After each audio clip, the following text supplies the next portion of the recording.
So, good morning or good night, depending on where you are in the world, and welcome to another anniversary album review of the Shield Dude on a Couch. I'm joined again by Señorita Sabrosura, and today we're talking about this album that she's holding in her hand, Death Cab for Cutie, Transatlanticism. It's a mouthful.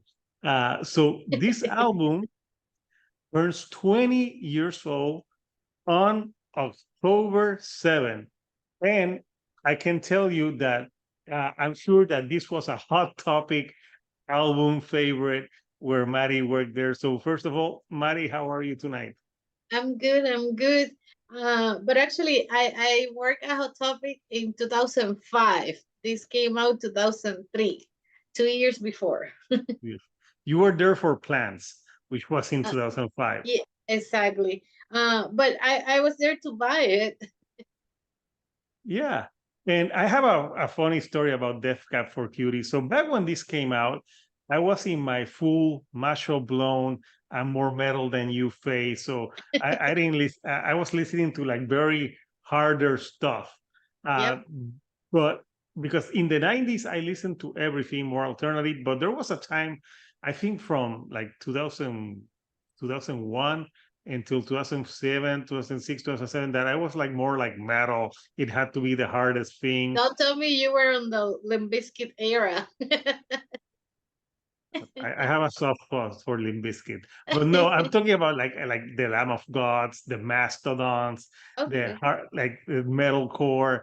So and then I had like the emo phase with that stuff, but I always thought like when I heard the name Cab for Cutie, to be honest, when I first heard that name, I thought it was a awful name. I'm like that name sucks, and through the It's an obscure reference. A band, the singer from the band, he likes to read a lot, and he reads like weird stuff, obscure, and it's an obscure reference, I think, from a poem or something like that he read.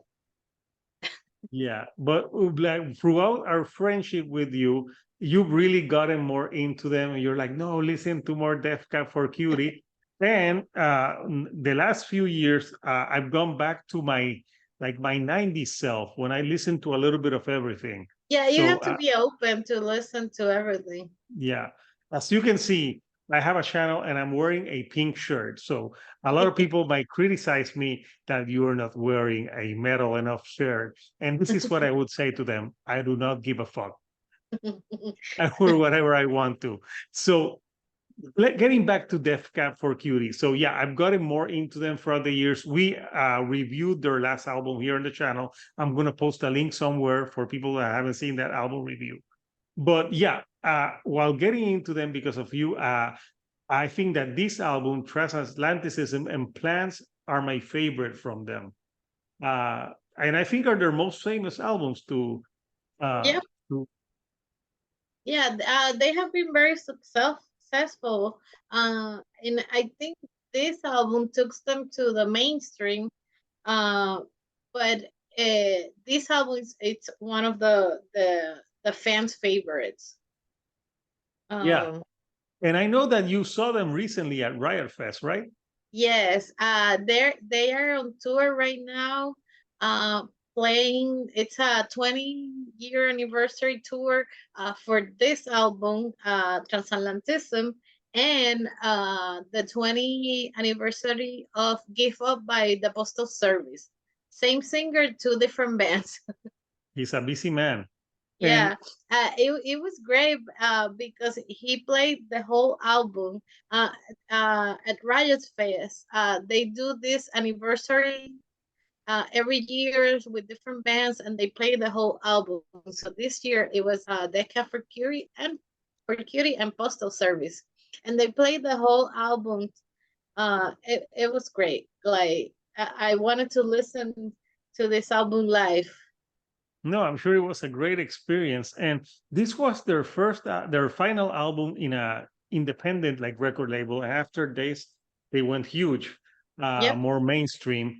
But yes, this is a record that I didn't know until I was doing the research for this that it's a concept record. I didn't know it Yep. was a concept record. Yep. So you being the Death Cab for Cutie mega fan that you are, talk a little bit about what the concept of this record is about. Well, the concept is about two lovers separated by distance. Transatlanticism was invented by Ben Gibbard, the singer, to define the incomprehensible emotional gap between two lovers separated by comprehensible distances. It could be a country, it could be an ocean, it could be a couple stairs, like a couple floors, A um phone. a phone. Yeah, so it's that gap, emotional or physical, between two lovers. So the Yeah, concept is about that, separation. yeah, I didn't know what it was about. I've listened to songs, but now I'm like, oh, now it makes more sense that it's a concept record. And there's some really great tracks here. And since I was preparing for this, I really paid more attention to the lyrics. So, Yep. yeah, we should talk some of the lyrics here because there's a lot of good ones here. And I think it's the strong suit of the album, at least for me, in the Yeah, lyric so department. he's a really great songwriter, like, because he reads a lot that helps you in the writing process, and he writes a lot about his personal experience, so it's very honest, and this album is very honest. I think he said this whole album is about my experiences except one song that I he wonder wanted to which. try, to talk about um other experiences that it hasn't to do anything with him. But Yeah. still, he wrote it, so it's very personal. So I know you listened to this when it came out, right? Yes. Yes, I didn't. I didn't because as I stated before, I You was in were in my your bad I was in era. my metal phase. I hate the world, and I'm like no. But I've listened Well, now. I've listened to it. yeah, I listen to everything. I always try to keep an open mind. And like, if, for example, if you put my music in shuffle, it could go from Dead Cat for Curie to Slayer to, I don't know, whatever. Yes, Um, it's and a I knew this band before this album, but this is the album that really hooked me and made me a fan forever. yeah. I just found out that this was their fourth album. I'm like I didn't Yep, know that they had a few albums before that. Uh, yep, but I listened to this one a lot, Plans, and the last few other ones. But I think this album, the lyrics really got me. So obviously, I didn't listen to it when it came out. But now we're gonna discuss like favorite tracks and lyrics since we're here. Like, yep. what are your favorite tracks from this album? Well, I really like the opener, the New Year. That's a Um, great track. yes, I think it's great to open the album. Uh, I love the lyrics here, that he said. So this is the new year, and I don't feel any different. Like, people are always expecting that with the new year everything is magically gonna change. They do all these resolutions, and here in the song he says he doesn't have any resolutions. I Like never make resolutions. he's wishing like for a simple time. um so anyone can identify with this song, and I like that it starts like very upbeat, very happy. Yeah. And I have So a joke for this song. He says that he misses when the earth was flat in math so he could get places. So this is Stephen Carpenter's, the guitarist from Deftones' favorite song because he thinks the earth is flat. but it's not that Ben is a No, I flat know, I earther. know, He's I just know. saying like I miss like when everything was simple. Yeah, he's a metaphor for simple for a Yeah, simpler time, and I yeah, think it's a strong album opener because it's more fast paced, and I think it's great because a lot of people have those New Year's like resolutions. It's like, oh my God, New Year, new me, and 3 days it's not. later it's forgotten. So I think it's a strong track. Uh, uh, I sadly think that the second track is my least favorite from the album. One of my least favorites because I think it like goes, it takes the momentum down a little bit. Lightness. Okay, lightness. Yeah. Um. Well, I understand what you're saying. Like it's the New Year's are like very energetic, like very happy, and then that song, like it's more mellow. Yeah, but it's a good track also as well. So Yeah, it's a so good track. It's maybe the placement on the the album. placement of the But album. when they play live, they start like in order. They play the whole album in order, and it was great. Like you, like it ran smoothly from one song to another. So what other tracks do you love from this album? Because knowing you, you're like, I like the whole fucking record. Yeah, of course. I have it in vinyl, and I You had have it it on in vinyl. CD and I had it in CD when it came out. I really like the sound of settling. That was the first big hit from for the band. Like they went mainstream with that song. That It's was the one that has like the chorus, right? It's like he goes like woo or ba-ba. something. Yeah, it's the chorus thing. It's very catchy. And when we saw it live, like everybody was clapping and singing, "Papa, this is the sound of." Yeah, But like it's a the hand funny thing clap, is happy the pop song. lyrics is like talking about the sound of settling for someone. Yeah, Uh, no, it's about settling yourself, your life. Like your life is gonna end. You're gonna be old and gonna die. Like I like this song because it's very ironic. Like the lyrics are dark. It's about settling, about fears and getting old. But the music is very happy. It reminds me like Morrissey style, like the Smiths. Like the music very happy and the lyrics are very dark. yeah, that was interesting. So which ones more you think? Because this, I think this album has a lot of great tracks. Yes. Tiny vessels. That uh, song. Let's talk about the lyrics of that yes. song. Okay. Ben and his bandmates said that they were afraid that Ben was gonna sound like the biggest asshole, the biggest douchebag ever because of the lyrics. But I don't know. Ben has this charming personality, and people like the song. But the lyrics, like, yeah, I understand, and we always joke. When I always joke with my husband that this is the song about the affair, the la canita al aire, like because he said, uh, she's beautiful, but she don't mean a thing to me, and we'll pretend that it means something so much more, but it was vile, it was cheap. Like you said, you love her, but you don't mean it. Like she's beautiful, but she doesn't mean a thing. Like come on, like okay, just you slept with her, Ben, and now it's like okay, bye. But She at doesn't least mean he didn't do it for the Nookie. a thing. The great thespian, Fred Durst. But uh, yeah, I like it. And there's a part in the song where she says like, tell me what's wrong.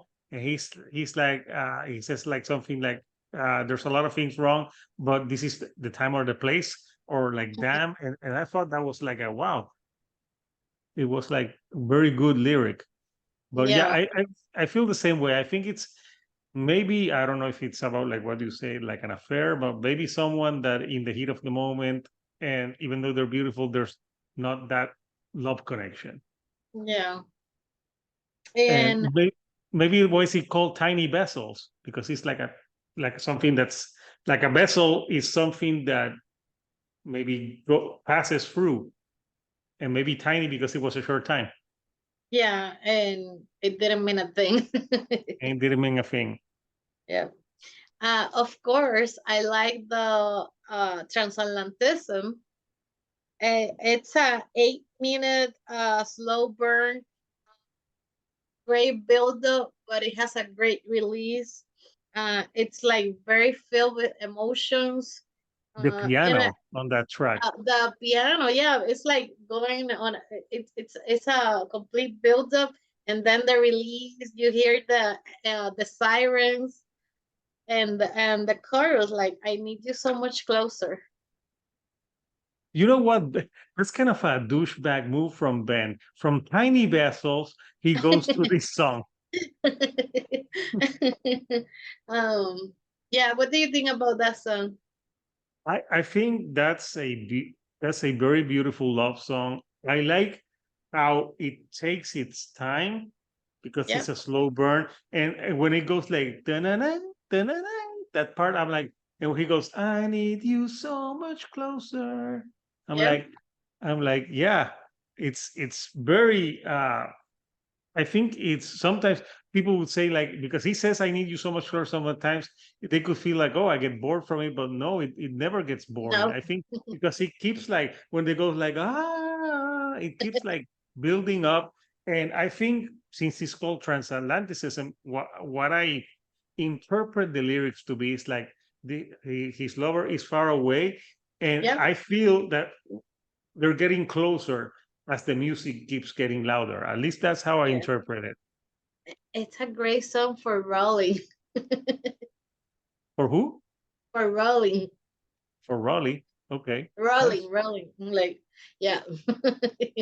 Kids don't do drugs, but this is a great song for when you're in ecstasy. Yeah, Heel Dude on a couch does not endorse this. but but it's a great song. I I don't should know. say Shield Dude on a couch does not share the views by Señorita Sabrosura. Yeah, but yeah, it's a great song and I really love it. And I think the next song that goes after Transatlantism, it's perfect to follow that build up and that release, Passenger Seat. It's a piano driven song, very full of reflection. I think it's perfect after the Yeah. Transatlantism. Yeah, we've almost discussed the songs together here. I like almost the same songs. Uh, I think this is an album that's every song is great. I think What other uh, song do you like?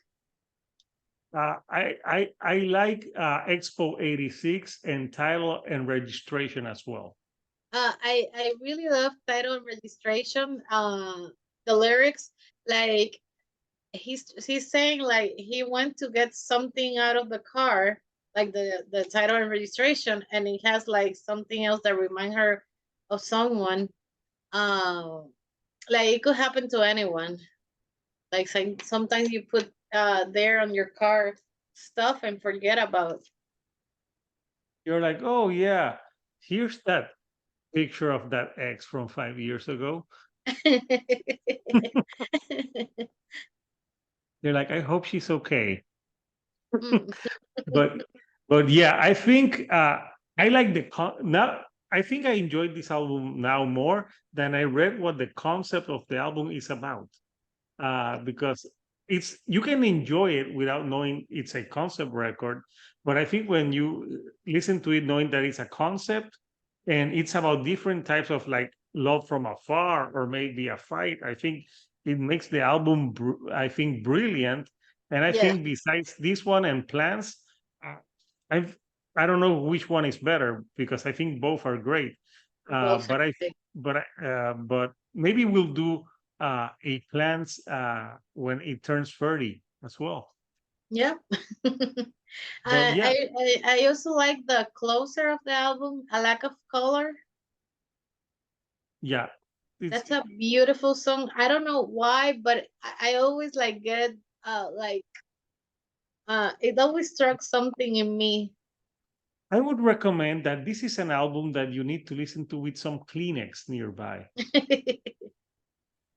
So unless you have no feelings or you're dead inside, then you don't need them. But if you have feelings, have a Kleenex handy for those crying sessions. But yeah, I agree. I think there's no weak tracks on this album, but my three favorite tracks are Transatlanticism, Tiny Vessel, and The New Year. Those are my three favorites from this album. But yeah, no weak tracks whatsoever. And I like the flow of the album. I like how the album takes its time, and I think they do the spacing of the songs. Yeah. It was it was meant to show like the space in a relationship. Yes, Uh, the distance, that's what I call transatlanticism, the distance between the two lovers. the two lovers, yeah. Yeah, and I Uh, like sometimes it's a piano driven songs, and sometimes it's more like a guitar. Like the last song, it's more acoustic guitar. Like I like that how they play with the instruments and the music. yeah, and plus, I think Ben Gibbard is a very good singer and obviously a very good songwriter. And lyricist. Like I'm very impressed with the when I was like really reading these songs. Like I've listened to them, but I haven't like do a deep dive into their lyrics. I'm like, wow, You have it to blew get my. the vinyl. The I vinyl, I I have to love get it, the but vinyl. it also it came with the lyrics. Yeah, and also But I've been getting more into Def Cab for Cutie since 2020 when he was doing those videos that he was playing acoustic songs.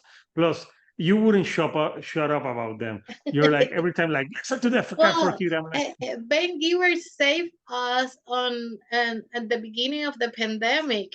He was doing a show every freaking day.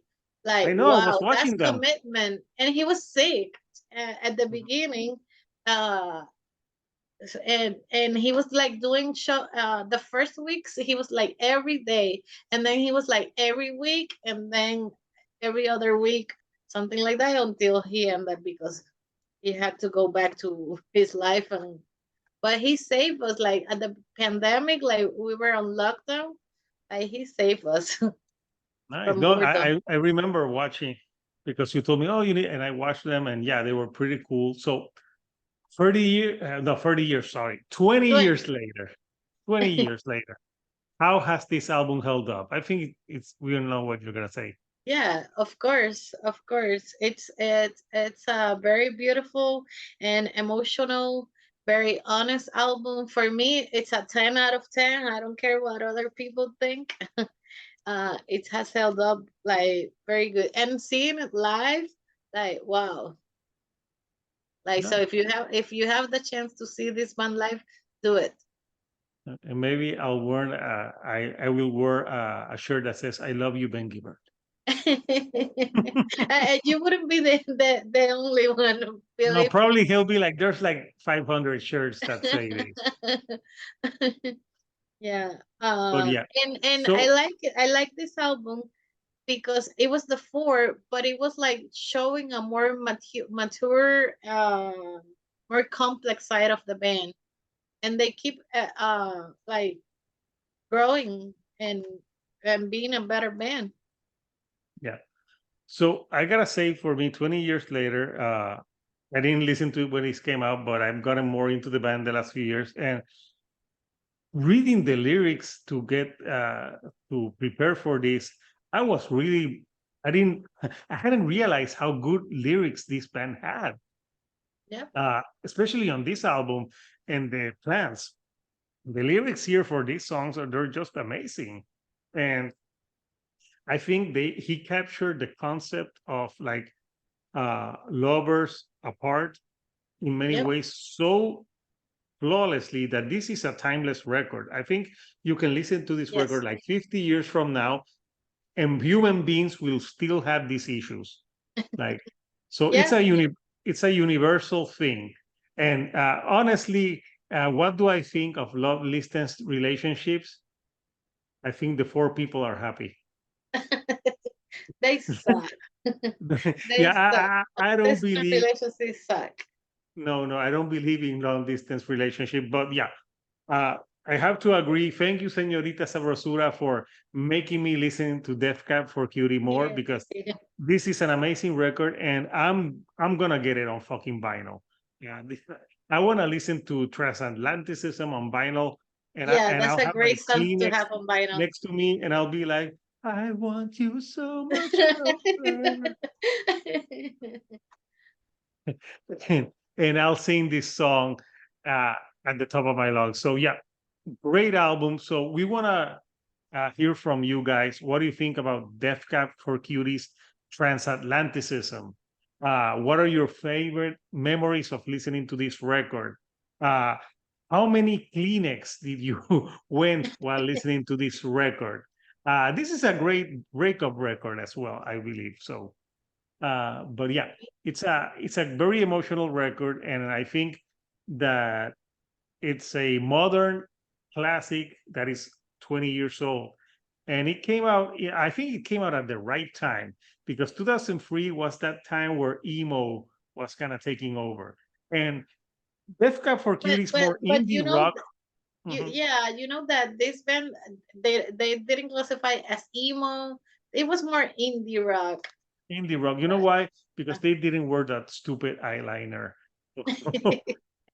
but but yeah, I would classify them more as indie rock. But it's a you also had at that time you had the Strokes, the Interpools. That garage rock was really the Killers. Was really getting in very uh at that time. So yeah, I think it's held up nicely. So if you like the videos that we're putting out, do not forget to subscribe to Señorita Sabrosura or myself. I'm nearing the 1000K. So please, people, uh, if you know people that like this, share it with your friends. Put it on the background while you're having sex. You can put it on mute. It would be weird if you're listening to my voice while you're getting it on, but but at least you're gonna get me to 1000K. And of course, Señorita Sabrosura also has merch. Where can they get your merch?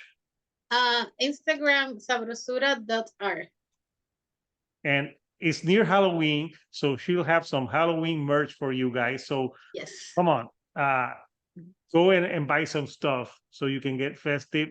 And we'll have more videos for more album anniversary reviews and everything else. So until next time, people, this is Hector, the Shield Dude on the couch, Señorita Sabrosura. and we'll see you right here on the couch. Thank you and good night. And Ben Gibbard, we love you.